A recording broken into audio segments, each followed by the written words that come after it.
seems to be more raven action around the dens.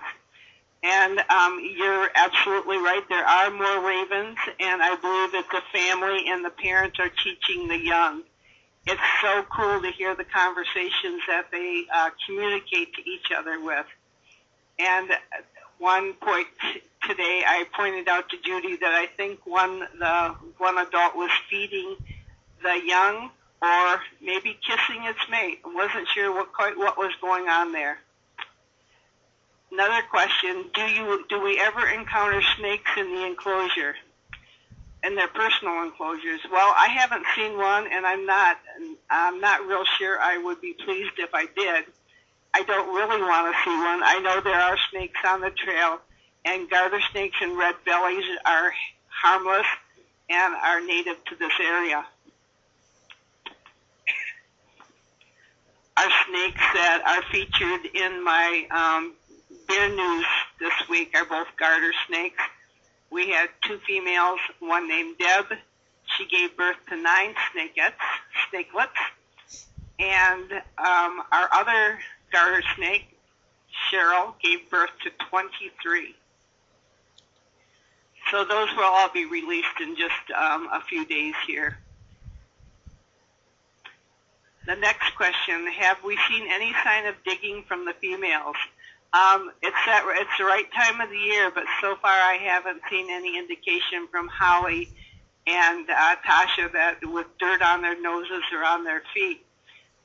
We thought maybe that's why Holly had disappeared for a couple days, but after we saw the trail cam, we see the big bears are back. We have 2 adults and a couple yearlings out there, and they keep our bears alert and busy. Another one is, when Holly and Ted were together, and we did talk about that. Does he know that she's the matriarch? Well, I don't really think Ted cares, but he was curious, I think, to see that there was another bear out in the enclosure with him, and she may have been just as surprised as he was. But she knows, and I don't know if he realizes how royal she is, that she is the queen of the enclosure, because she did take Honey's place. I'm just teasing about that, of course. But she's always the boss here, and she keeps the bears in good shape. She and Holly and Tasha do have words between the fences. The last time they had an altercation together, Tasha did cuff Holly and got her scratch across the nose, and I don't believe Holly has forgotten that. And they don't have good words between the fences. So for now, the question are, will they be released together? Not now. The biggest part of that is that there has to be positive interactions. And when the interactions are harsh and Holly's in a bad mood, I don't want to have any of our bears hurt. So the best way to answer that is to keep everybody safe. We're doing it like we're doing it. Ted can be out with the 2 girls, and Lucky can be out with Holly. But the 2 girls aren't going to be out together. Let's see. I think I answered all that. There was a question about, do I have a really good memorable story that stands out? Well, my favorite story, I can't really share over with a broadcast because it's so funny. You really have to do actions with it. And that's when Heidi and I decided to see if Holly was an estrus when she was a 2-year-old. It was hilarious, and maybe when y'all come next year to Lily Pad and you get me, let's talk about that then. But one of my favorite stories is about Honey Bear. Honey Bear in 2007 in the fall was pretty lethargic, like bears get.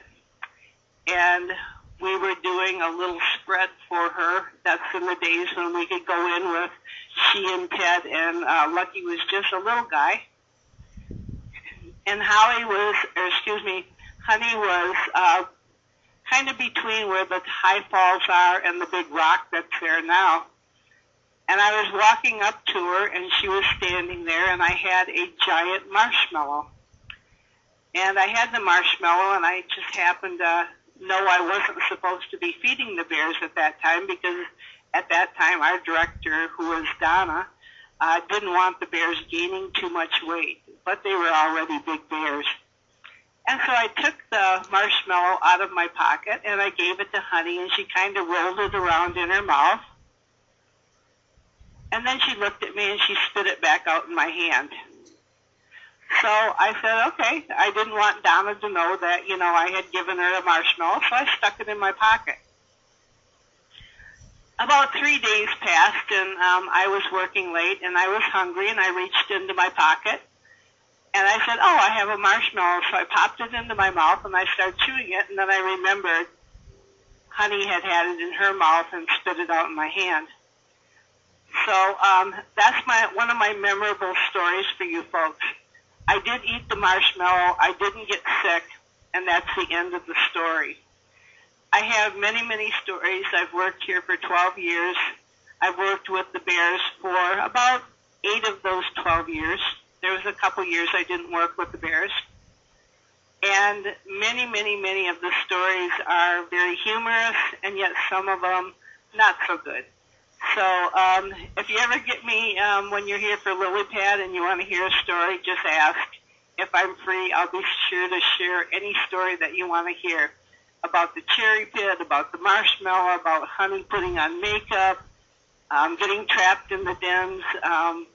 Estra's story was probably the funniest. But if you ever want to hear one, just get a hold of me when you're here, and I will tell you. But for now, we're going to sign off, and I want to thank everyone for tuning in, and we'll see you be here tomorrow at 12:30. Have a great night, and thank you all for coming to the Bear Center.